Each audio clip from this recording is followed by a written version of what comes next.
In the city of Harbin, signs of the Japanese occupation are few, and those intermingled with remnants of the previous Russian presence here.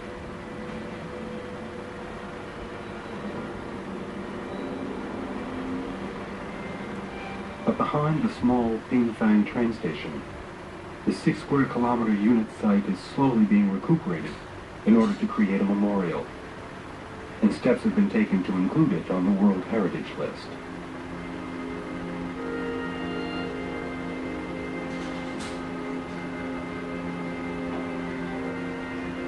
In the basement of the only remaining building, an exhibit of wax figurines recounts the plague epidemic, propagated by rats who survived the camp's destruction, that broke out after the war and killed over 20,000 people in the region. Work by Chinese, American, and Japanese historians has slowly revealed and clarified the details of what happened here. Today, historian Masataka Moria meets a woman whose father and uncle were sent to Unit 731 to serve as guinea pigs, as special treatment shipping orders concerning her father and recovered in police archives prove.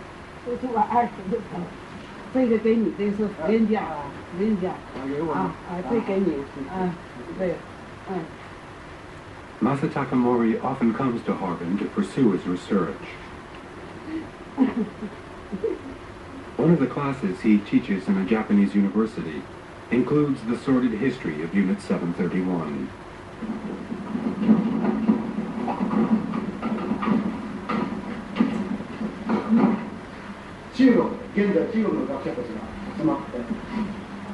A survey was conducted by Chinese universities about the Japanese invasion. The Chinese were asked, what do you think was the most revolting and violent aspect of the Japanese invasion? The most frequent responses were, number 1, the massacre at Nanking. Number 2, Unit 731. Third was the forced deportations. Then, the comfort women. And then, the politics of the opium trade. In his opening lecture, Mori always takes time to assure his students that there is nothing surprising about how little they know about the events that took place in Harbin. Of the 9 different history textbooks used in Japanese secondary schools, only one includes the 15 years of criminal activities in Unit 731. Like other Japanese who dare speak out, Masataka Mori sometimes receives menacing letters from right-wing extremist groups. Insulting attacks have been broadcast over loudspeakers in front of his home. Mori has become very prudent. It is his habit, for example, to never approach the edge of the platform before the train comes to a full stop.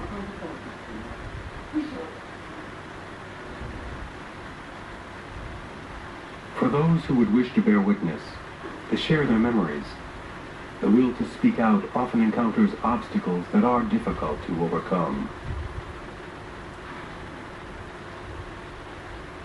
The ghosts still haunt me.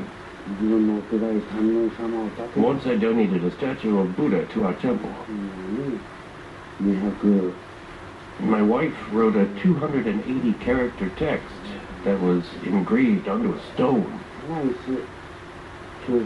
I remember at about this time, my old commanding officer, who was still alive at the time, told me, Suzuki, the ghosts still haunt you because you remain silent. Tell the truth, say what you know. You'll feel better for it. But even today, I have trouble talking about it. We killed all these people. We killed them with toxic gas. So many of them. So many were killed.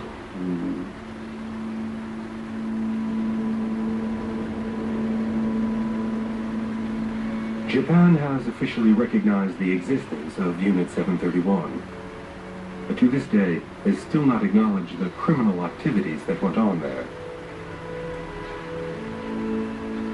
A large step forward was made at the end of the 20th century, when Tokyo agreed to rid China of the innumerable stockpiles of chemical weapons they stored there during the war.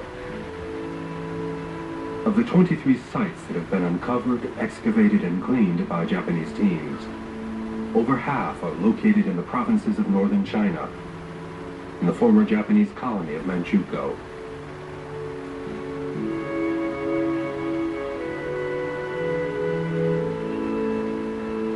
The largest stockpile remains to be destroyed. Located just southwest of Harbin, less than 300 kilometers from the Russian city of Vladivostok. More than 1 million bombs still sleep here, under these hills.